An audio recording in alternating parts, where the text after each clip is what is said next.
Pundit Ved Prakash, profesor bahasa dari Allahabad University di India, yang juga menjadi pendeta besar kaum Brahmana, dalam salah satu bukunya yang berjudul Kalki Avatar atau Avatar yang baru diterbitkan, memuat sebuah pernyataan yang sangat mengagetkan bagi kalangan intelektual Hindu.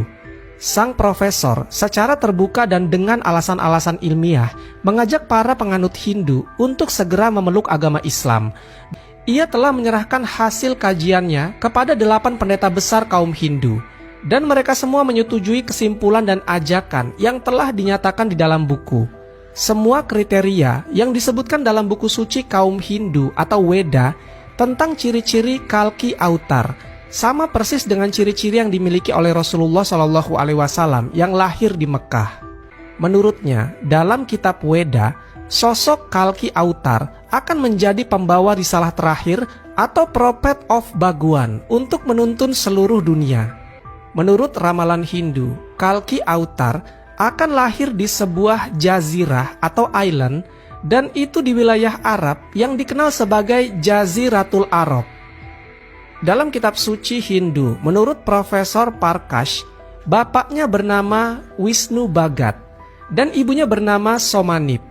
Dalam bahasa Sanskerta, Wisnu berarti Allah, dan arti harfiah dari kata Bhagat adalah hamba atau budak.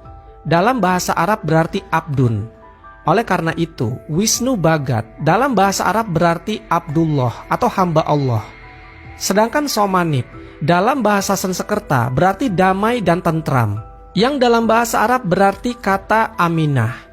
Dan sebagaimana diketahui bahwa ayah Nabi Muhammad SAW bernama Abdullah dan ibundanya bernama Aminah.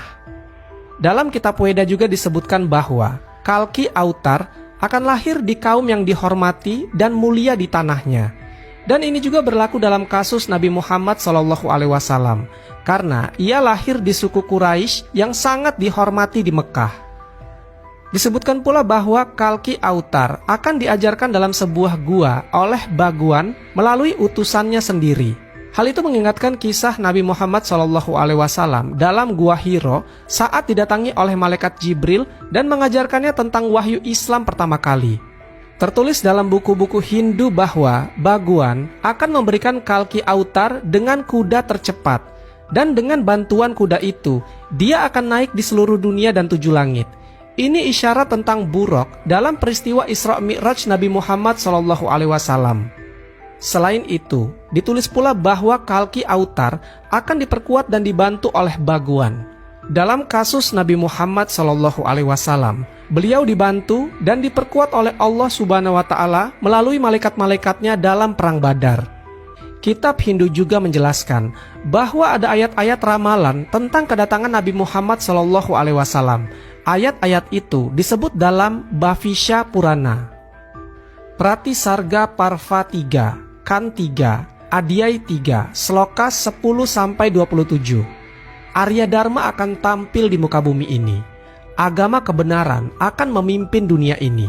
Dia diutus oleh Ishparmatma, dan pengikutnya adalah orang yang berada di lingkungan itu, yang kepalanya tidak dikuncir.